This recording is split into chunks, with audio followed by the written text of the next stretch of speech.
Hey guys, tonight we begin with a career change you didn't ask for.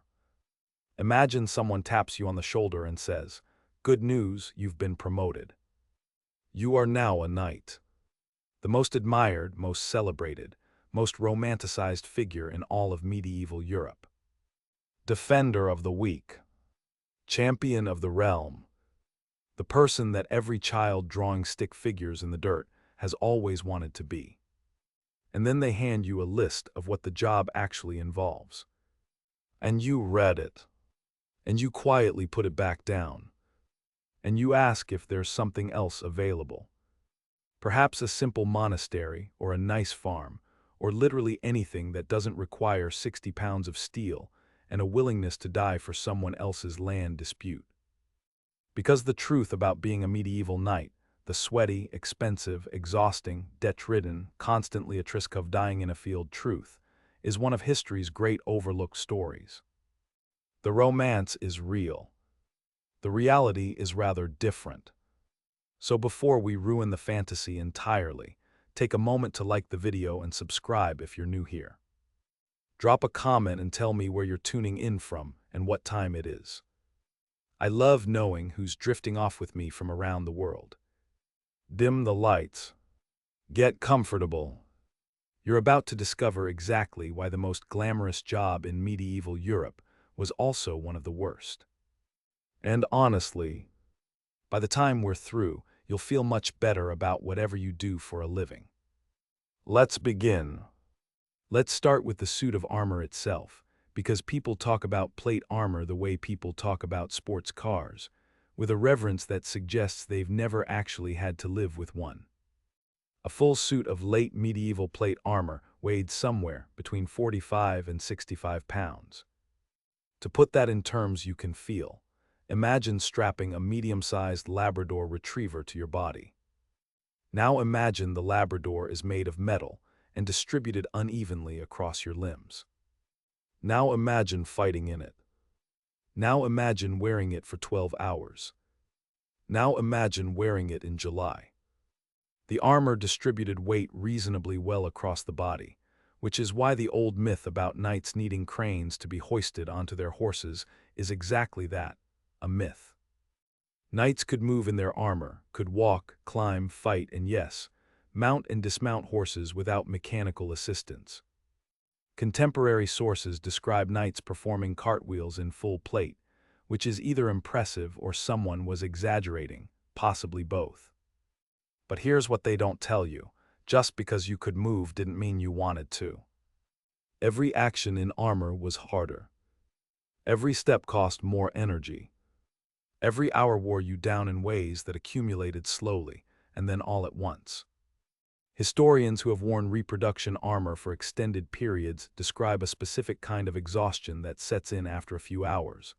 Not the clean tiredness of exercise, but a grinding, joint-deep weariness that makes you understand, viscerally, why medieval soldiers after a battle were often too tired to pursue fleeing enemies.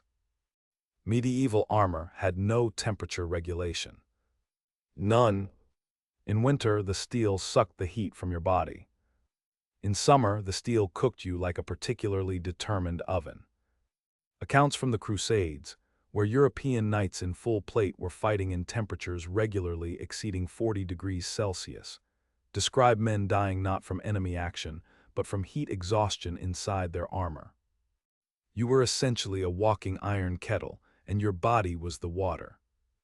At the Battle of Agincourt in 1415, fought on a warm October day after heavy rain, French knights advancing across a newly plowed field quickly found that their armor, which was perfect for standing still and looking magnificent, was rather less suited to trudging through ankle-deep mud. Several accounts describe knights who fell down simply being unable to get back up, trapped by the weight and leverage of their armor, and dying where they lay while the battle continued around them. This is the thing about armor that the paintings always leave out. It made you powerful in a specific, narrow set of circumstances. In those circumstances, facing a sword on a dry field, you were formidable. In any other circumstances, unexpected terrain, extreme heat, sudden rain, a fall from a horse, an enemy who had read the manual, it was a liability as much as an advantage. Becoming a knight was, before anything else, a financial undertaking. This is not how the stories present it. In the stories, a young man distinguishes himself in battle and is knighted by a grateful king who taps him on the shoulder with a sword. In reality, the financial entry requirements for knighthood would have given most people serious pause. Start with the horse.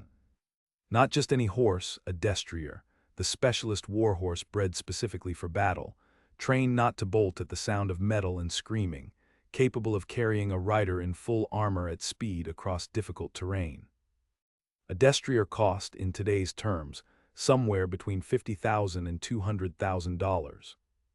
They were the Ferraris of the medieval world, status symbols, essential equipment, and enormous ongoing expenses all at once. Then the armor. A full custom-fitted plate harness from a skilled armorer, because armor that didn't fit properly was worse than useless. It was dangerous, cost the equivalent of perhaps a small farm. Not a large farm. Not a castle. A small farm. For the armor alone. Then weapons, sword, lance, dagger, possibly a mace or war hammer depending on your preferred style of violence. Then armor for the horse. Then a second horse, because war horses were valuable enough that you didn't risk them on routine travel. Then servants, squires, and the grooms required to maintain the horses and the equipment. Then the ongoing costs of maintaining all of this, repairing it, replacing it when it wore out. Many knights were, by our standards, broke. Not dramatically broke, not starving in the streets, but borrowing money to fund campaigns, mortgaging their estates to pay for equipment, and perpetually navigating the gap between the lifestyle that their status required and the income their lands actually produced. The problem was structural. A knight had to maintain the appearance of prosperity, because that appearance was part of the job. Expensive horses, fine armor, a retinue of servants, these weren't optional extras. They were the visible proof of your status, and status was what entitled you to do everything else. A knight who couldn't maintain the display couldn't maintain the position. Meanwhile, the campaigns that were supposed to produce income, through ransoming captured enemies, acquiring loot, and receiving payments from grateful lords, were unreliable, dangerous, and often produced less than expected. A successful knight could recoup costs. A merely average knight, or one who was unlucky, or who fought on the losing side, could end up worse off than when he started.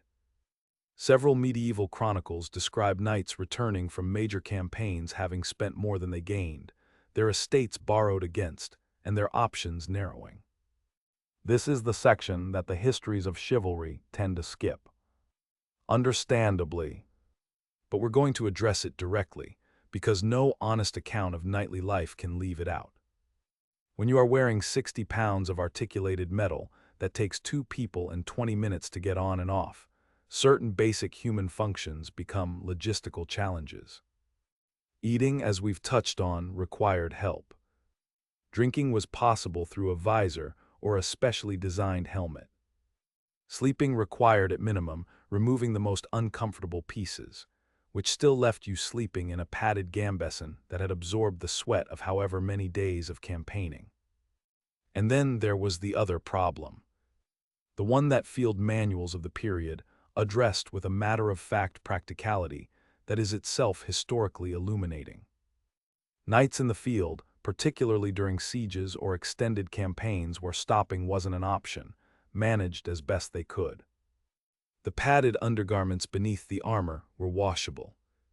The armor itself required regular cleaning to prevent rust. The process of doing both was not glamorous. Medieval armies on the march smelled exactly as you'd expect medieval armies on the march to smell. The knight in his gleaming armor, polished for a tournament or a royal reception, looked very different from the knight who had been marching for 3 weeks. The polish required constant maintenance. Without regular attention, iron and steel rusted. The padded layers beneath absorbed sweat and became breeding grounds for the full range of parasites and skin conditions that followed medieval armies everywhere they went. The romance of knighthood, the shining armor, the pure white horse, the noble bearing was real as a performance, as a carefully maintained image of what the institution was supposed to represent. The backstage reality of maintaining that image was considerably less romantic, and considerably more dependent on the labor of squires, grooms, and servants who did most of the actual work. The thing about wearing armor was that it didn't make you invulnerable, it just changed the kinds of injuries you sustained. A sword might not cut through plate, but it could dent it, driving the metal into the flesh beneath. An arrow might not penetrate, but the concussive force could crack ribs, break bones, cause internal bleeding. A fall from a horse in full armor was a serious trauma event. When wounds did occur, the options were limited and unpleasant. Medieval surgery was skilled in certain areas. Surgeons who followed armies had extensive practical experience with traumatic wounds, and their outcomes for straightforward injuries were sometimes better than their reputation suggests. Extraction of arrowheads, treatment of cuts and punctures, even some bone setting, these were manageable. Infection, internal injury, head trauma, these were where the mortality rate climbed. And there was no anesthetic beyond alcohol, opiates were available, and the patient's own capacity for endurance.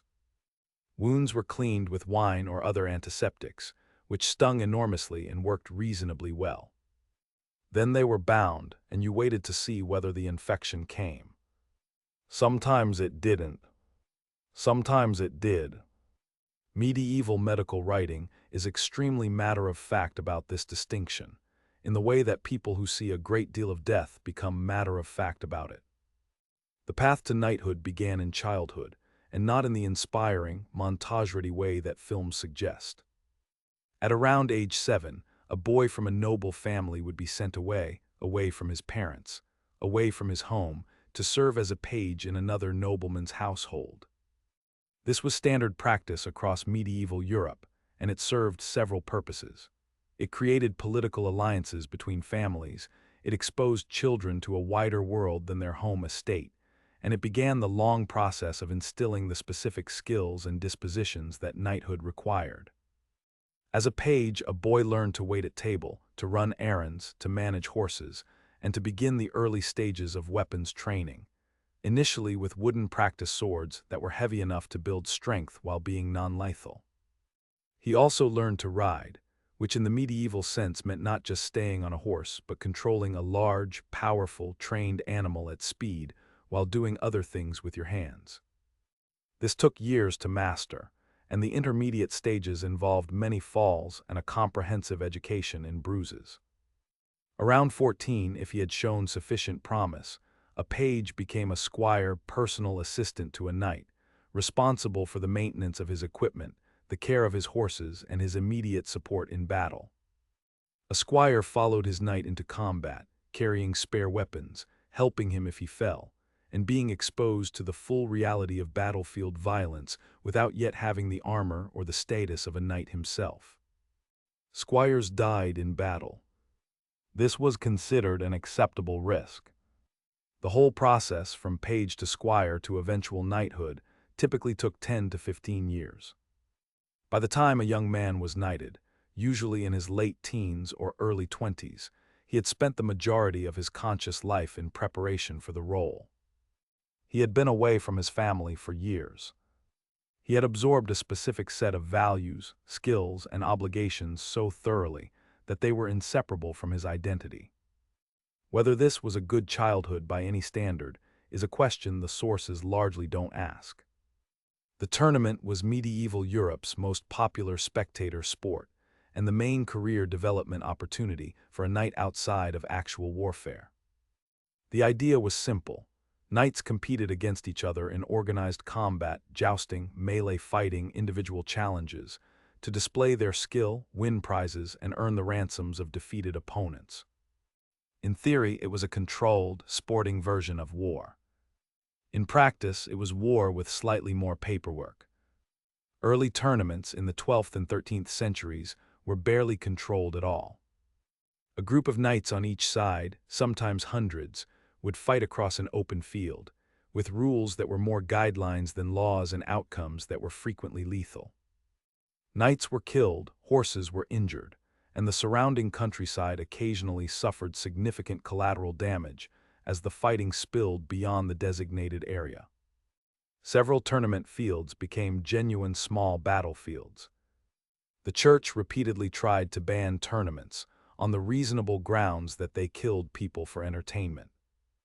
Kings periodically banned them for the additional reason that they were very good at accidentally killing the nobility that kings needed alive to fight actual wars. Neither the church nor the kings were particularly successful. Tournaments were too popular, too economically significant, and too deeply embedded in the culture of knighthood to be suppressed by decree alone.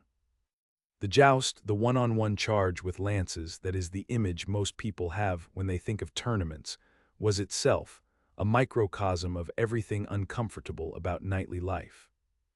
You needed a specialized jousting horse, different from your war horse. You needed specialized armor, heavier and more fixed than battle armor. You needed a squad of helpers to get you onto the horse in the full kit. And then you charged at another human being at full speed and tried to hit him hard enough to knock him off his horse. The impact when lances connected was significant enough to regularly break lances, stagger horses, and occasionally kill riders. The tilting barrier, the wooden fence down the center of the jousting lane, was introduced specifically to reduce the number of horses that collided head-on and the injuries that resulted. It helped somewhat. The economics of tournament life were straightforward. You won, you received your opponent's horse and armor as prize. You lost, you forfeited yours. For a knight with limited resources, a string of losses at tournaments was financially catastrophic. For a skilled tournament knight, the circuit could be genuinely profitable. The legendary William Marshall, who became one of the most celebrated knights in English history, built his early fortune almost entirely through tournament winnings, at one point calculating that he and his partner had captured over 500 knights in a single year of competition. The math of that income, 500 sets of armor and 500 horses, was the math of a very good career in a very specific and brutal profession. The fundamental transaction of medieval knighthood was the exchange of military service for land. A knight held land from a lord directly or through a chain of intermediary lords, and in return owed that lord military service when called upon. The standard obligation in England was 40 days of service per year, at the knight's own expense. 40 days of feeding yourself, your horses, and your servants in the field, in whatever weather the season provided. 40 days sounds manageable until you consider what those days involved. The call to muster might come at any time of year. You might be summoned in autumn, when your harvest was just in and the roads were still passable. You might be summoned in winter, when travel was miserable and campaigns ground to a halt in frozen mud. You might be summoned when you were ill, when your best horse had gone lame, when your armor needed repair, when your wife had just had a child, when you could least afford either the time or the money. And 40 days was the minimum obligation. Lords frequently needed more, and the mechanisms for extending service were numerous. You could be paid for additional days, which helped but created its own complications. You could be required to provide knights rather than personal service, to maintain and equip men-at-arms in your own name, which was more expensive than going yourself. The feudal system's flexibility was entirely in the lord's favor. A knight who disagreed with his lord's political or military decisions had limited options. You could negotiate, you could plead, you could find reasons for delay. You could not simply decline. The knight who refused his lord's summons risked losing his lands, his status, and his entire position in the social order. The relationship between lord and vassal was presented as mutual obligation. The lord owed protection and justice, the knight owed service, but in practice the power differential was significant. This created a specific kind of medieval misery. The knight who fought in a war he didn't believe in, for a cause he didn't support, following orders he couldn't question, far from home, at his own expense. The chronicles occasionally allow us glimpses of this, knights who survived disasters describing the incompetence of commanders, the futility of strategies, the waste of lives in badly managed campaigns. The criticism is usually oblique, because overt criticism of powerful lords was its own kind of risk. But it's there in the records, the quiet testimony of men who understood that valor and success were not the same thing. The knights who answered Pope Urban's call to crusade in 1095 understood, broadly, what they were signing up for: a military pilgrimage to the Holy Land, a chance to fight for the Christian faith, and the spiritual rewards that the Pope had promised, including, for those who died in the attempt, immediate entry to paradise. What the recruitment did not fully emphasize was the practical reality of traveling 3,000 miles to a climate entirely unlike home, in equipment designed for the cooler, wetter battlefield conditions of northern Europe. The march across Anatolia in 1097, through high summer in what is now central Turkey, was the Crusaders' first encounter with the gap between the theory and the practice. Knights from France and England, accustomed to fighting in gray drizzle and mild temperatures, found themselves marching through scrubland at temperatures that exceeded 40 degrees, in armor that turned their bodies into involuntary saunas, drinking from water sources that were unreliable and occasionally dangerous. The heat casualties were significant.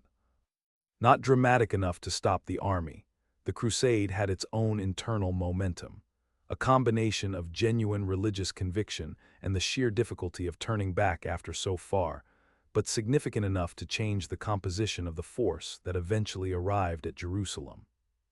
The men who made it were tougher, or luckier, or better adapted than average. Many who had set out with them had not. One of the more interesting features of medieval warfare was the convention that captured knights should be ransomed rather than killed. This was not universal generosity, it was economics. A dead knight was worth nothing. A captured knight whose family would pay for his return was worth his ransom price. For a high-status prisoner, that price could be enormous. The Crusades produced some of the most dramatic ransom stories in medieval history. Richard I of England, Richard the Lionheart, was captured returning from the Third Crusade and held by the Holy Roman Emperor for over a year, with England paying a ransom equivalent to roughly 3 times the country's annual tax revenue. This is the kind of sum that suggests the ransom system had certain structural inefficiencies. It also suggests that being a captured English king in the 12th century was, financially speaking, an extremely expensive experience for everyone involved except the Holy Roman Emperor. The 100 Years' War, that century-plus conflict between England and France, was, from a knight's practical perspective, one of the great grind campaigns of medieval history. Not a series of dramatic clashes, though there were those. Mostly long marches through hostile territory, sieges of fortified towns that took months, supply problems, disease outbreaks, and the specific misery of wet northern European weather experienced from inside metal armor. The chevauchée, the English military strategy of riding through French territory and destroying everything that could be destroyed, with the aim of undermining French royal authority by demonstrating it couldn't protect its own population, was effective as strategy and exhausting as practice. A chevauchée meant weeks of riding, burning, and pillaging through a countryside whose inhabitants were both hostile and, after the first few chevauchées, very good at hiding their valuables. The economic gains for individual knights were real but uncertain. The physical and psychological costs were consistent and cumulative. The longbow changed the nature of battle in ways that were uncomfortable specifically for knights. At Crécy, at Poitiers, at Agincourt, the English longbowmen destroyed French cavalry with a systematic efficiency that made the romance of the knightly charge look increasingly like a very expensive way to die. A charge of cavalry into prepared archers behind stakes was an act of courage that had, by the 15th century, begun to look indistinguishable from an act of foolishness. The knights knew this. The chronicles record arguments before Agincourt about whether to charge the English position, arguments that the French high command lost, fatally. The culture of chivalry, with its emphasis on honor, courage, and the knightly charge, was producing tactical decisions that modern military analysis recognizes as catastrophically poor. The knights who rode into the arrow storm at Agincourt were brave. They were also, by the standards of their own time, making an identifiable mistake. The slow, grinding end of knighthood as a military institution took several centuries and was never clean or dramatic. But the arrival of gunpowder weaponry in European warfare over the course of the 14th and 15th centuries began a process that would eventually make the knight's specific combination of heavy armor and horsemanship strategically obsolete. Early gunpowder weapons were unreliable, slow to reload, and often more dangerous to their operators than their targets. But they improved, as technology always does. By the late 15th century, field artillery could destroy fortifications that would previously have required months of siege. By the early 16th century, arquebuses could penetrate plate armor at battlefield distances. The armor that had cost a fortune and required years of training to wear effectively could be defeated by a mechanism that cost a fraction of the price and required weeks rather than years to learn.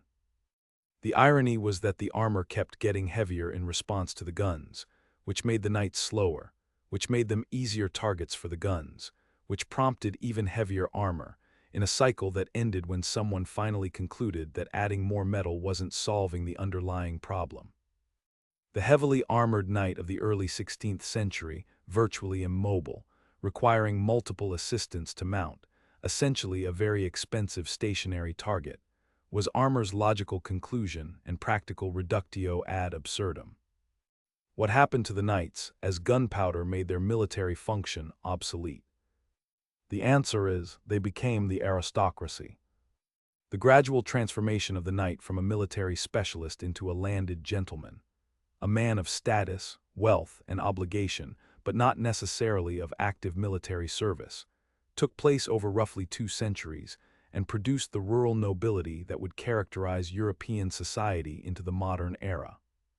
The code of chivalry, stripped of its military context, became the code of the gentleman: courtesy, honor, loyalty, the protection of those weaker than yourself.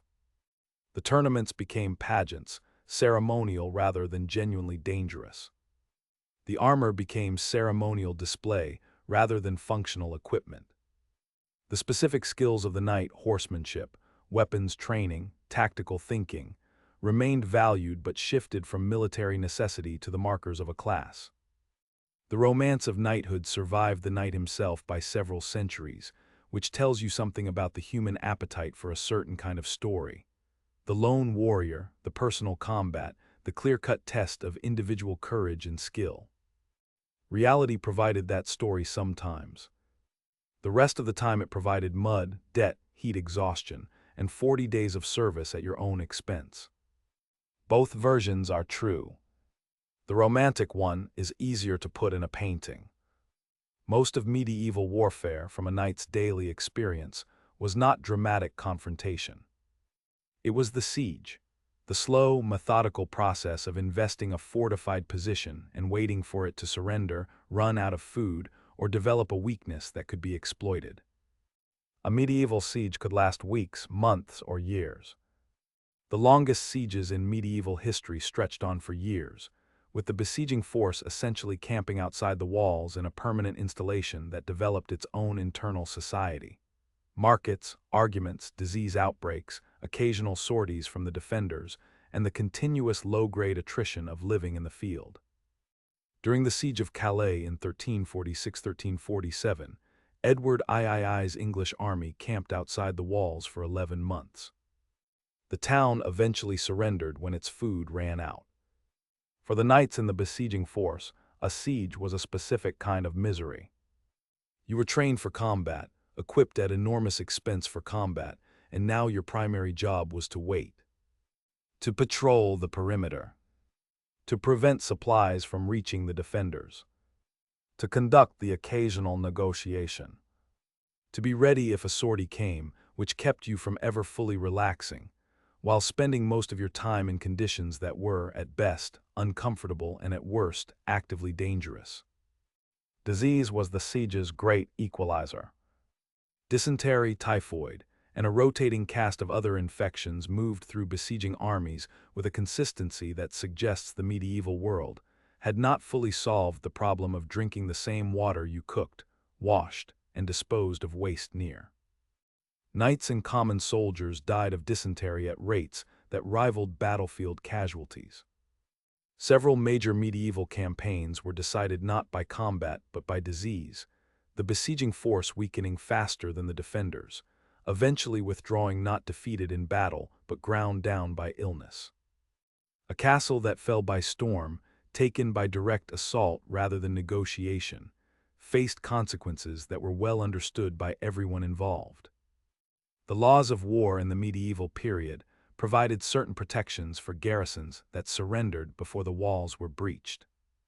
Once the walls were breached, those protections largely ceased to apply. The occupants, defenders, civilians, anyone present were at the mercy of the attackers. This was not accidental cruelty. It was policy, and its logic was efficiency. Sieges were expensive, time-consuming, and dangerous for the attackers. The threat of no quarter, no surrender terms, no ransom, no mercy. If the garrison refused to yield was specifically designed to shorten sieges by making surrender more attractive than resistance.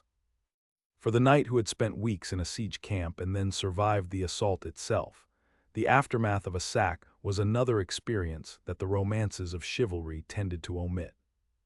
The gap between the ideals of the code, protection of the weak, mercy and victory, and the reality of what happened after a successful storm was wide, and the chronicles that record it do so with a mixture of matter-of-factness and occasional unease that suggests even contemporaries found the discrepancy uncomfortable. Of all the strange institutions the medieval world produced, the military orders might be the strangest. Organizations of men who took the vows of monks of poverty, chastity, obedience, and then went to war. Not as a contradiction, but as a synthesis. Fighting in their theology as an act of religious devotion. The Knights Hospitaller began as a hospital. Founded in Jerusalem around 1080, before the First Crusade even arrived, they started as a community dedicated to caring for sick pilgrims, providing accommodation, medical treatment, and charity to travelers in the Holy Land. They were so effective at this work that when the Crusaders arrived and established the Kingdom of Jerusalem, the Hospitallers found themselves embedded in the new political order, with lands, income, and influence that required defending. Military necessity gradually transformed the caregivers into soldiers, while the caring function remained. At their peak, the Hospitallers ran one of the largest hospitals in the medieval world, capable of holding 2,000 patients, while simultaneously maintaining a military force that was among the most professional in Europe. The Knights Templar, founded in 1119, initially to protect pilgrims on the road to Jerusalem, took a different trajectory. They became the medieval world's first multinational bank. Because they had commanderies, branch houses across Europe and the Holy Land, a pilgrim could deposit money in Paris, receive a letter of credit, and withdraw funds in Jerusalem. The Templars charged fees for this service and invested the resulting capital in land, shipping, and lending. By the 13th century, they were significant creditors to the kings of France and England. The Templars' combination of wealth, military power, and independence from ordinary feudal and ecclesiastical authority made them, eventually, a target. In 1307, King Philip IV of France, deeply in debt to the Templars, had all the Templars in France arrested simultaneously on a single October morning. The charges were spectacular: heresy, devil worship, obscene initiation rituals, the denial of Christ. Most historians today consider the charges fabricated or vastly exaggerated, extracted under torture from men who had good reasons to say whatever their interrogators wanted to hear. The trials lasted years. Pope Clement V, under heavy pressure from Philip, suppressed the order in 1312. The last Grand Master, Jacques de Molay, was burned at the stake in Paris in 1314. He reportedly cursed both the king and the pope as he died, predicting their deaths within the year. Both Philip and Clement died within months. Medieval chroniclers recorded this with a satisfaction that tells you something about what ordinary people thought of the proceedings. The Hospitallers absorbed most of the Templars' property. The ostensible purpose of suppressing the order was that the assets would fund a new crusade, which never happened, and continued to operate for another 5 centuries, eventually settling on Malta after the loss of Rhodes to the Ottomans in 1522. They still exist today as the Sovereign Military Order of Malta, one of the world's smallest sovereign entities, issuing passports and maintaining observer status at the United Nations. William Marshal was born around 1147, the 4th son of a minor baron in England, which meant he had almost nothing by way of inheritance. In the medieval world, the 4th son of a minor baron had roughly the following career options: the church, or making himself indispensable to someone more powerful. William chose the second, with a focus and ability that over the course of 60 years made him the most celebrated knight in Europe. He began as a tournament fighter. In his 20s and 30s, traveling the tournament circuit of France and England with a partner, he developed a method of operation that was simple and devastatingly effective. Identify the most valuable knights on the opposing side, unseat them, capture them, and collect their ransoms. His biographer, writing a verse history of his life roughly 30 years after his death, based on the recollections of his former squire, claims that in a single year he and his partner captured over 500 knights. Whether or not this number is exactly right, the underlying point is clear. William became extremely wealthy by being extremely good at structured violence. What made William Marshal unusual was not just his skill but his loyalty. He served Henry II of England, then Henry's rebellious son the young King Henry, then Richard I, then John, then Henry III, 4 successive English kings, navigating the treacherous politics of a period that saw civil war, crusade, rebellion, and the signing of Magna Carta. In each transition he managed to remain both useful and trusted, a combination that in medieval politics was genuinely rare. His loyalty was tested repeatedly. When the young Henry rebelled against his father, William served the son while managing to maintain sufficient respect from the father that he was never permanently disgraced. When King John, perhaps the most comprehensively disliked English king in medieval history, lost most of his French territories and signed Magna Carta under duress, and then immediately tried to revoke it, triggering the First Barons' War, William was in his 60s and could have retired. Instead, when John died in 1216 and left an infant king and a kingdom occupied by French forces, William accepted the regency. He was 70 years old. At the Battle of Lincoln in 1217, William Marshal led the English forces to a decisive victory over the French and their baronial allies, turning the tide of the war that would otherwise have ended with a French king on the English throne. He was approximately 70 years old. He put on his armor himself, because his squire thought he was too old for the battle and was trying to stall. He rode into the fight and commanded effectively, and the English won. He died in 1219, at around 72, having served his last king through the most dangerous period of the reign, and stabilized England sufficiently for the young Henry III to have a kingdom to rule. His biographer describes his death as a model of the good Christian death, surrounded by family, at peace, distributing his remaining possessions. His last recorded words, according to his squire, included a comment that he had tried to live according to the code of chivalry throughout his life, and hoped he had managed it. The medieval assessment of William Marshal was unambiguous: the greatest knight of his generation, possibly of any generation. The secular ideal of what knighthood was supposed to be. Whatever the theoretical failure of the chivalric ideal in practice, William Marshal was the counterexample, the proof that it was possible to be skilled, loyal, honorable, and pragmatic at the same time, across a career that lasted 60 active years in one of the most violent and politically unstable periods of English history. Most knights did not live in castles. Castles were expensive to build, expensive to maintain, and primarily the residences of the higher nobility, barons, earls, and kings. The majority of knights lived in manor houses, large farmhouses essentially, with enough ground floor space for a hall, a chapel, and the basic functions of a household, surrounded by the agricultural land from which they drew their income. A knight's manor house was simultaneously his home, his farm's headquarters, and his court of justice for the people who lived on his land. The hall was where he ate, conducted business, received visitors, and in earlier periods provided sleeping space for his household. The chapel served both family piety and the spiritual needs of the manor's residents. The kitchens, stables, and storage buildings clustered around the main house, in configurations that balanced convenience with the ever-present medieval concern about fire. The knight's household typically included his family, several servants in specialized roles, a squire or two, and grooms for the horses.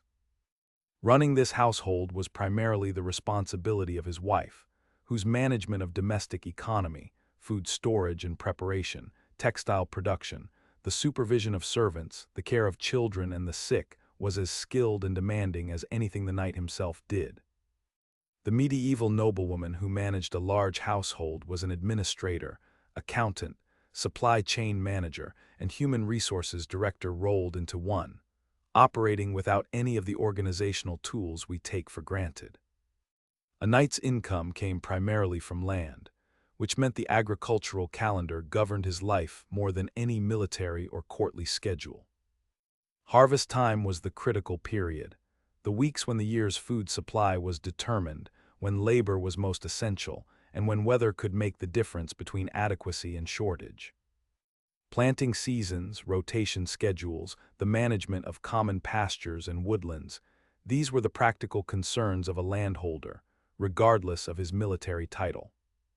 The relationship between a knight and the people who farmed his land was the central social relationship of rural medieval life.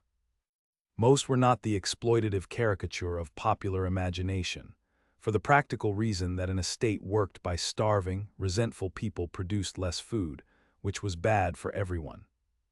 Good management meant balance, extracting sufficient rent, labor, and services to maintain the household while leaving enough for the peasant families to survive and the next year's crops to be planted. The calculation was continuous, dependent on weather, plague, local politics, and 100 other variables. Medieval estate records, the annual surveys, the court rolls, the accounts that survive in archives, paint a picture of ordinary life that is both harsher and more human than the romantic version. Disputes about boundaries, debts, inheritances. The record of a woman whose pig destroyed the neighbor's cabbage patch. The account of a harvest that failed and the consequent renegotiation of rents. The texture of daily life in all its mundane specificity, preserved in the administrative documents of people who were too busy managing to think of themselves as historical. The medieval knight's relationship with horses was the central practical relationship of his professional life. Everything else, the armor, the weapons, the training, was secondary to the question of whether you had good horses, enough of them, and the ability to keep them healthy, trained, and available. A destrier, the warhorse of medieval military writing, was not a single breed but a type. Large, strong, trained for battle, temperamentally capable of functioning in conditions of noise, chaos, and violence that would cause an ordinary horse to bolt. The training required to produce such an animal began early, was extensive, and produced an investment that the owner protected with corresponding seriousness. A knight who lost his destrier in battle or through illness was in immediate financial difficulty. The reality of medieval cavalry was that horses died with considerable regularity. The Crusades were particularly brutal on horses. The climate, the distances, the disease, and the enemy's use of horse archers to target mounts, rather than riders, all contributed to a mortality rate that regularly outstripped the supply. Several chronicles of the Crusader period describe armies that set out with adequate cavalry and arrived, if they arrived, with a fraction of their mounted strength. Some knights completed campaigns on foot because their horses had died and no replacement was available. Maintaining a medieval warhorse required a support system that is easy to underestimate. Horses need to eat roughly 2% of their body weight daily, which for a large destrier meant significant quantities of grain and hay. On campaign, this feed had to be carried, foraged, or purchased, all of which were logistics problems that shaped the length, direction, and outcome of medieval campaigns more than any tactical consideration. Horses need water in quantities that complicate campaigning in arid regions. They need rest, which constrains the pace of movement. They get ill, go lame, and develop problems that require treatment, and medieval horse medicine, while not negligible, was operating with limited tools. They need to be shod, which required farriers at every significant stop. They need saddles and bridles that fit, which wear out and need repair. The ratio of support personnel to fighting horses in a medieval army was significant. For every knight on horseback, several people were working to keep the horse functional: grooms, farriers, the quartermasters responsible for fodder supply. The mounted knight at the tip of the spear was the visible element of a logistics chain that extended back through a long tail of support. Medieval commanders who understood this, who managed their horses as a strategic resource to be preserved rather than consumed, consistently outperformed those who didn't. Edward I of England, in his Welsh and Scottish campaigns, paid obsessive attention to horse supply, maintaining detailed records of every horse in his army, their condition, and their replacement costs. Edward III's campaigns in France were shaped by his understanding that horses were the limiting factor. The armies that failed in the Holy Land often failed, at root, because they ran out of horses. Edward of Woodstock, known to history as the Black Prince, was in many ways the last great expression of the chivalric ideal before the institutions that sustained it began to visibly decay. Born in 1330, the eldest son of Edward III of England, he was trained from birth for military command and proved so good at it so young that his career became, in his lifetime, the primary cultural example of what a prince and knight should be. At the Battle of Crecy in 1346, he was 16 years old and commanding a wing of the English army. His father's forces, heavily outnumbered by the French, held their position at the top of a hill while the English longbowmen destroyed the French cavalry in the most decisive tactical reversal of the century. The Black Prince's wing held when the French pressure was heaviest. Messengers to his father asking for reinforcements received the famous reply that Edward was to manage on his own, a deliberate test that the 16-year-old passed.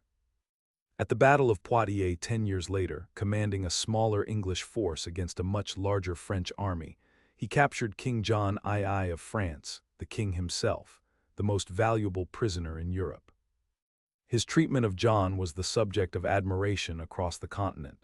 He served the captured king at table himself, refusing to sit, insisting that John take the place of honor, and treating him throughout as the king he was rather than the prisoner he had become. This is chivalry in practice, and it was widely reported and celebrated because it was genuinely unusual. The Black Prince's later career was the chivalric ideal, meeting the complications of actual governance. As ruler of Aquitaine, the English territory in southern France, he was required to transform from a military commander into an administrator, a transition that proved more difficult. His heavy taxation of Gascon nobles to fund a Spanish campaign led to rebellion. His health, damaged by years of campaigning, deteriorated through his 40s. He outlived his father's capacity to replace him as heir, but did not outlive Edward III himself, dying in 1376, a year before the old king. His son became Richard II, one of England's most troubled kings, whose eventual deposition by Henry IV ended the Plantagenet dynasty and produced the Wars of the Roses. The Black Prince, who had embodied everything the chivalric ideal held most dear, left behind a legacy that pointed toward the future complications as much as the past glories. The ideal outlived him. The system that produced it was already changing. One of the more philosophically interesting aspects of medieval justice was the concept of trial by combat. The idea that God, in his wisdom, would grant victory to the party in the right. Two men disputed a land claim, or an accusation of theft, or a question of inheritance. The dispute was resolved by having them fight each other, or their representatives, until one submitted or was incapacitated. The winner was legally correct. The loser was legally wrong, and usually dead or seriously injured. This sounds barbaric, and by modern standards it obviously is. But it had a certain internal logic that medieval people found persuasive.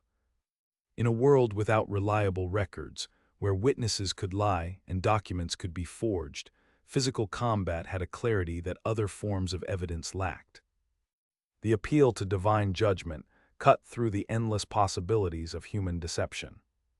If you were truly in the right, God would strengthen your arm. If you were lying, God would let you lose. The system required divine intervention to work, which in a genuinely devout society was not quite the logical problem it appears from outside. The role of the champion, a knight who fought on behalf of someone who could not fight themselves, typically a woman, a cleric, or an elderly person, was both a genuine legal institution and a potential avenue for corruption. A wealthy party could hire a better champion. The outcome of combat was influenced by training, equipment, and physical condition as much as by righteousness. Medieval lawyers and theologians spent considerable time arguing about whether trial by combat was actually a reliable mechanism for divine judgment, or merely an institutionalized form of might makes right. They never fully resolved the question, partly because powerful people found the institution useful, and partly because the question of how God expressed his will through human action is genuinely difficult. Knights had specific legal privileges that separated them from the common law that applied to everyone else. Most significantly, a knight accused of a serious crime was entitled to be tried by his peers, other knights or nobles, rather than by the ordinary courts. This wasn't primarily about leniency, though it sometimes worked that way. It was about the principle that a knight's honor could only be judged by those who understood what honor required. In practice, this peer justice system worked variably. When it functioned as intended, it provided a check on the arbitrary power of lords over their knights, ensuring that accusations were evaluated by people with genuine expertise in the standards of knightly conduct. When it functioned badly, which was often, it provided a mechanism by which the powerful protected each other from consequences that would have fallen on anyone else. The clergy had similar privileges, the famous benefit of clergy, the rule that those in clerical orders could only be tried by church courts. Thomas Becket, Archbishop of Canterbury, was killed in 1170 largely because his disagreement with Henry II over this privilege became irreconcilable. Henry wanted royal courts to have jurisdiction over criminal clergy. Becket insisted that clerical courts were the only appropriate venue. The argument ended with 4 knights murdering Becket in his own cathedral, Henry doing public penance, and Becket being canonized. The privilege of clergy remained largely intact. Medieval knights went on pilgrimage. This might seem surprising, pilgrimage being a religious practice, associated in popular imagination with humble penitents rather than armed professionals. But for a knight, pilgrimage was both a religious and a social act. The same man who spent his working life engaged in organized violence was expected, as part of the same chivalric code, to demonstrate piety, humility, and devotion. The great pilgrimage sites Canterbury in England, Compostela in Spain, Rome, and above all Jerusalem, drew knights from across Europe, sometimes as individuals fulfilling personal vows, sometimes as part of the larger cultural phenomenon that blurred the line between pilgrimage and crusade. A knight who had done something requiring penance, which, given the nature of knightly work, was not unusual, might be assigned a pilgrimage as his penance by a confessor. A knight who had survived a battle might go on pilgrimage in thanks. A knight who was simply devout might go, because the journey was itself understood as spiritually meaningful. The social dynamics of pilgrimage were unlike those of almost any other medieval institution. On the road, some of the normal markers of status were suspended. Chaucer's Canterbury Tales famously captures this. A knight, a miller, a merchant, a nun's priest, and a pardoner all traveling together, telling stories, arguing, and interacting in ways that their ordinary social positions would not have allowed. The pilgrimage road was a temporary space of relative social mixture, which is part of why it produced such vivid literature. The physical experience of pilgrimage was, for a knight, genuinely humbling in ways that nothing in his normal life was. Walking hundreds of miles because the truly penitential pilgrim walked, rather than riding, stripped away the advantages that made a knight powerful: his horse, his armor, his retinue. On foot, in ordinary clothing with limited supplies, he was dependent on the infrastructure of pilgrimage, the hostels, the hospitals, the charity of strangers, that existed specifically to support travelers who had temporarily abandoned their usual resources. The experience of vulnerability was the point. The Camino de Santiago, the pilgrimage route to the shrine of St. James at Compostela in northwestern Spain, was the most traveled pilgrimage road in medieval Europe, drawing perhaps 500,000 pilgrims annually at its peak in the 12th and 13th centuries. The routes crossed France from multiple starting points, converged at the Pyrenees, and ran through northern Spain to Galicia. The road was old enough that it had developed its own infrastructure. A network of hospitals, hostels, churches, and markets specifically oriented toward pilgrims, maintained by religious orders, local nobles, and the towns along the route that had learned to profit from the traffic. A knight walking this road encountered every level of medieval society. The scallop shell, the symbol of Santiago, worn by returning pilgrims, was a social identifier that cut across normal hierarchies. Other pilgrims, regardless of their status, were fellow travelers on a shared journey. The road enforced a kind of temporary equality that the medieval world was not otherwise structured to produce. Knights who completed the pilgrimage sometimes recorded their experiences in ways that suggest they found it genuinely transformative.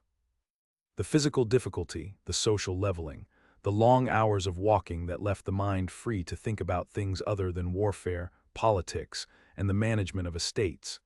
These produced a kind of reflection that the active life of knighthood didn't easily accommodate.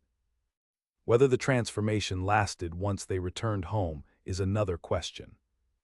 But the road offered it for those months of walking, and knights went.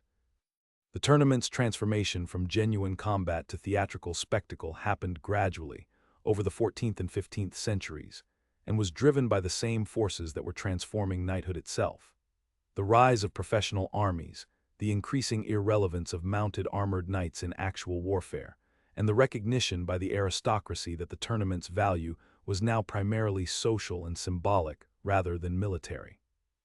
By the 15th century, the major tournaments of the English and French courts were elaborate productions that bore little resemblance to the free-for-all events of 200 years earlier. The jousting was still real enough to be dangerous. Henry II of France died in 1559 from a lance fragment to the eye, which effectively ended the joust as a practice. But it was structured, regulated, and embedded in layers of pageantry that were the real point of the exercise. The knights wore elaborate costumes. Their horses were caparisoned in heraldic colors. The event had a narrative, a fictional scenario involving quests, enchanted forests, and besieged ladies, that the participants acted out between the actual fighting. The purpose of this spectacle was political and social, rather than military. The tournament was now primarily a venue for display of wealth, of loyalty, of artistic sophistication. The elaborate costumes, the speeches, the gifts distributed to participants, the entertainment provided for the audience, these were investments in reputation and relationships. A nobleman who mounted a magnificent tournament was demonstrating his resources, his taste, and his importance. Henry VIII of England was an enthusiastic tournament participant, jousting regularly until a tournament accident in 1536 left him with an injury that contributed to the health problems of his later years. His participation was partly genuine love of sport, but it was also carefully stage-managed political theater. The king who rode in the tournament was demonstrating qualities, physical courage, martial skill, the willingness to risk himself alongside his nobles that were central to the royal image. That the risk was substantially mitigated by careful preparation, and the best armor in Europe was probably obvious to everyone involved and made no difference to its symbolic value. The last generation of knights who trained for actual mounted combat found themselves in an institution that had already moved on. The professional armies of the late 15th and early 16th centuries were built around infantry formations with pike and shot, disciplined masses of relatively ordinary men who could be trained cheaply and deployed flexibly. The expensive, specialized mounted knight, who had dominated European warfare for 3 centuries, was now at best a cavalry commander, at worst a ceremonial liability. Some adapted. The skills of horsemanship, weapons training, and tactical thinking remained valuable in a military world that still used cavalry for reconnaissance, pursuit, and flank operations, even if it no longer relied on the mounted charge as the decisive blow. The great cavalry commanders of the 16th century were, in many cases, drawn from exactly the class that had produced knights. Others didn't adapt and didn't have to, because the other functions of knighthood, land ownership, administration, political participation, the management of local communities, were unchanged by the military revolution. A knight who never went to war, who devoted his life to managing his estate, serving as a justice of the peace, representing his county in parliament, and raising his children to do the same, was fulfilling a version of knighthood that had always existed alongside the military one and proved considerably more durable. The tournament survived, in increasingly theatrical form, into the 17th century. The last major tournament in England occurred in 1620. By then, it was unmistakably a performance, a costumed reenactment of something that had once been real. Which is, of course, how most institutions end, not with a sudden death, but with a long, dignified, and increasingly self-conscious performance of their own former significance. The literature of medieval knighthood is one of the most distinctive bodies of writing in European history. The romances, the chansons de geste, the Arthurian cycle in its many versions. These were not escapist entertainment in the sense we might mean today. They were cultural documents, serious engagements with the questions of what a knight should be, what loyalty required, what happened when duty and desire conflicted, and how a person maintained honor in a world that routinely made honor difficult.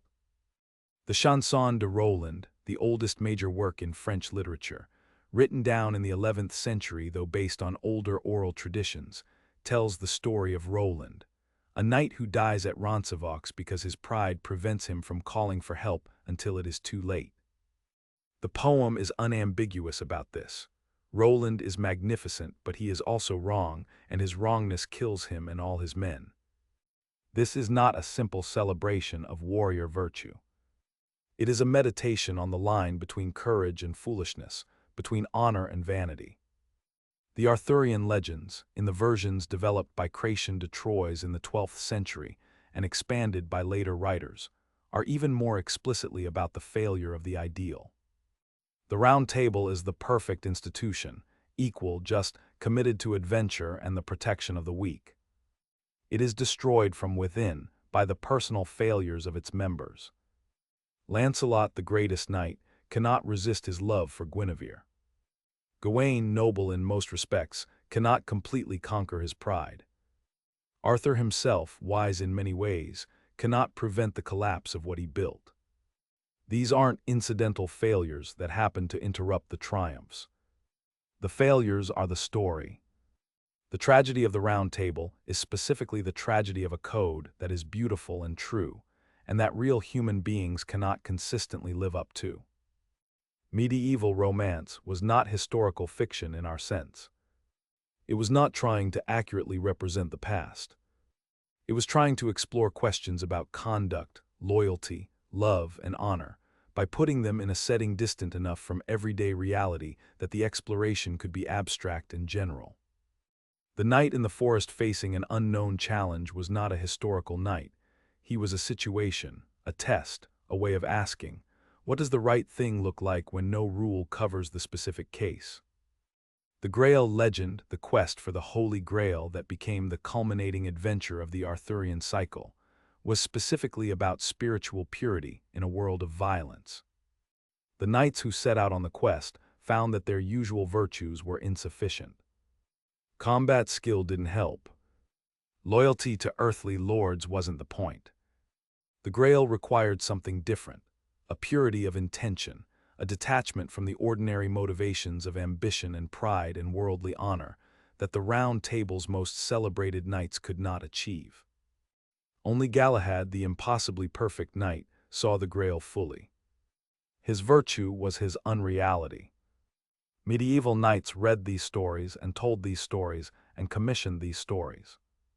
The literature they produced about themselves shows a culture that was not satisfied with simple celebration of its own values, but was actively worried about whether those values could be realized, and whether the gap between the ideal and the actual was sustainable.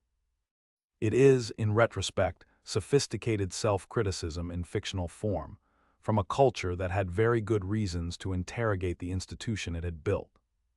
The relationship between the medieval church and medieval knighthood was one of history's more interesting alliances of necessity between parties who had fundamental reasons to distrust each other. The church's values, peace, humility, the protection of the weak, the love of one's enemies, were in obvious tension with the knightly profession's regular practice of organized violence. The resolution of this tension took centuries to develop and was never entirely satisfying to anyone. The key theological move was the concept of the just war, the idea that violence, normally sinful, could be legitimate when it served a righteous purpose, the defense of the innocent, the recovery of what had been wrongly taken, the punishment of the evil. Augustine had developed this framework in the 5th century, and medieval theologians refined it into a reasonably elaborate doctrine. Violence for a just cause, with the right intention, conducted by the proper authority, with proportionate means. This was not only permissible but potentially meritorious. The practical alliance between the church and knighthood took institutional form in the blessing of weapons, ceremonies in which a knight's sword or other weapons were formally blessed by a priest, consecrating them to righteous use, and in the entire liturgical framework of knighthood itself. The ceremony of dubbing a new knight in its fully developed form was essentially a religious ritual. The vigil before the ceremony, during which the young man prayed through the night, the blessing of his armor and weapons, the mass that preceded the actual dubbing, the specific prayers and vows that framed the ceremony. A knight was not just a professional soldier. He was, in the medieval view, a person who had placed his violence under God's direction. Whether God always agreed with the direction chosen is a question the theology wisely did not fully address. The alliance had limits, and medieval knights regularly tested them. The peace of God and the truce of God, church initiatives from the 10th and 11th centuries designed to restrict warfare to certain days, seasons, and targets, were attempts to limit the violence that the blessing of swords had not actually managed to contain. They worked sometimes in some places with some people. The sack of Constantinople in 1204, when crusaders, supposedly fighting for the church, looted the greatest Christian city in the world, was the extreme case. The Pope was horrified. The participants were unrepentant, or at least undeterred. The gap between the Church's vision of holy war and what holy war actually looked like in practice was never wider than in the streets of Constantinople in April 1204. Smaller violations were constant. Church property was seized to pay campaign debts. Clerics were attacked when their interests conflicted with knightly ones. The peace of God was ignored whenever it conflicted with military necessity, which was often. The church protested, sometimes excommunicated the worst offenders, and continued to bless the weapons of the men who had just ignored its rules, because they needed the moral legitimacy that only the church could provide. This circular dynamic, the church needing knights for its protection and its crusading ambitions, knights needing the church's blessing for their legitimacy and their hope of salvation, sustained itself for centuries. Both parties complained about the arrangement. Neither could afford to end it. The medieval alliance of altar and sword was, like many important alliances, built on genuine mutual need and genuine mutual resentment simultaneously. A knight who survived his career to old age, and many did, because professional military skill reduced risk even as it increased exposure, arrived at old age with a body shaped by decades of specific physical demands. The musculature required for sustained combat in armor was developed through years of training and maintained through regular exercise. Medieval knights who have been studied through skeletal analysis show bone density and muscle attachment scars consistent with intense physical activity beginning in childhood. The riding, the weapons practice, the tournament fighting, the actual warfare.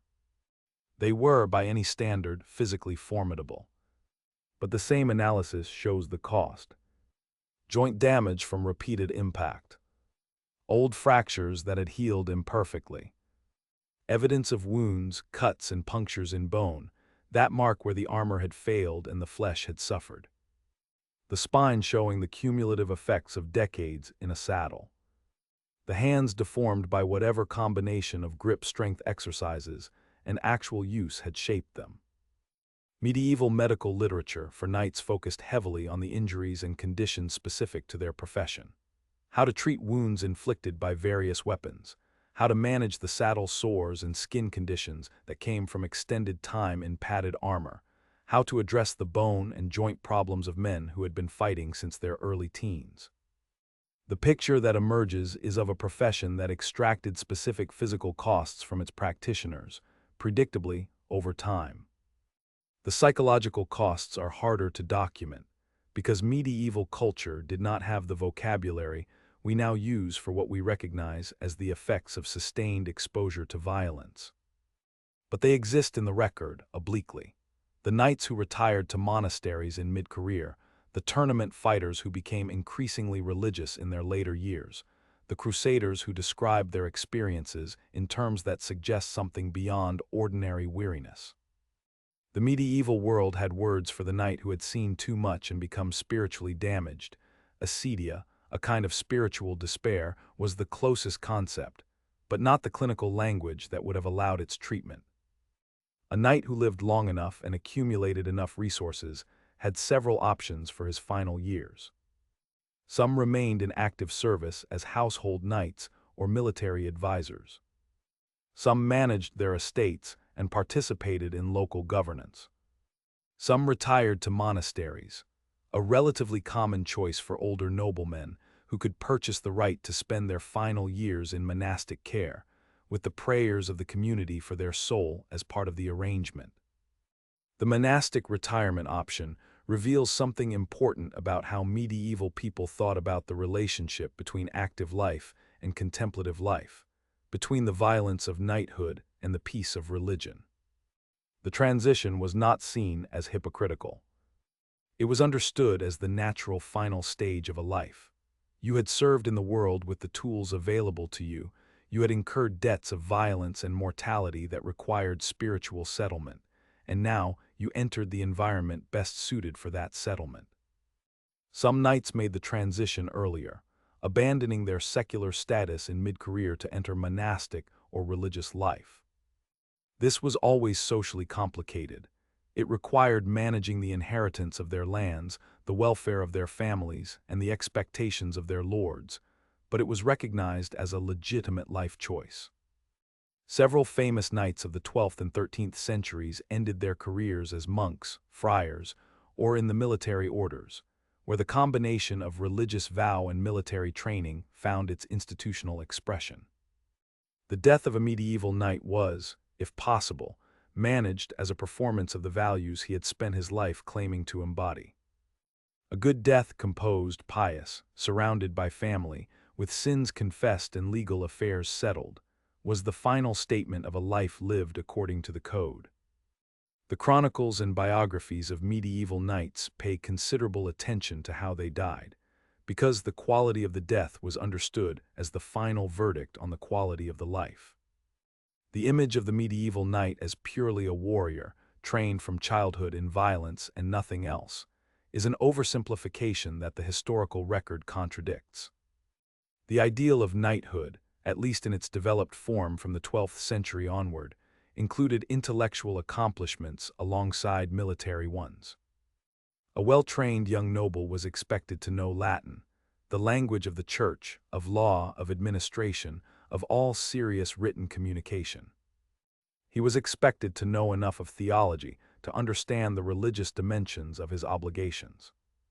He was expected to be familiar with the literature of chivalry, the romances and poems that defined what knighthood should look like, so that he had a framework for his own conduct. He was expected to be able to conduct himself at court, to converse, to participate in the ceremonial life of great households, to navigate the complex social requirements of the high medieval world. Music was a knightly accomplishment. Several famous medieval knights were also poets and musicians. Richard I of England wrote poetry in both French and Occitan. And while good knight and also good poet sounds like a combination unlikely to produce masterpieces in either field, the expectation that a knight might engage seriously with literary culture was genuine. The troubadour tradition, the culture of poet knights in southern France, was not a separate thing from the military culture. It was part of the same definition of what a cultivated, accomplished noble man should be. The books in a medieval knight's household library, and the more prosperous households did have libraries, though small ones by later standards, reflected the full range of what literate medieval culture considered important. The Bible and devotional works, because religion was central to every aspect of life. Chronicles and histories, because knowledge of the past was considered practically useful as well as culturally valuable. Romances and poems, because literature was both entertainment and moral education. Technical manuals on horsemanship, on estate management, on military strategy, because the practical demands of the role required practical knowledge. The great 14th century manual on knighthood by Ramon Llull, translated into English by Caxton in 1484 under the title The Book of the Order of Chivalry, gives a detailed account of what a knight was supposed to know and why. It covers the symbolism of each piece of armor. The sword is justice, the spear is truth, the shield is the protection of the knight's lord, the religious obligations of knighthood, the social duties, the standards of conduct in war and in peace. It is, in essence, a curriculum for becoming a knight in the fullest sense, not just a skilled fighter, but a complete expression of what the institution claimed to represent. Whether real knights read Llull and took it seriously, or whether most of them were more interested in the practical challenges of keeping their horses sound and their armors rust-free, is an open question. Probably both. The aspiration and the practical reality coexisted, as they do in every human institution, in a productive and occasionally uncomfortable tension that produced, over centuries, one of the most distinctive and durably fascinating cultures in history. October 25, 1415. The feast day of Saints Crispin and Crispian. A field in northern France that most of the people on it had never heard of before, and most would not leave. Henry V of England had roughly 6,000 men, perhaps fewer.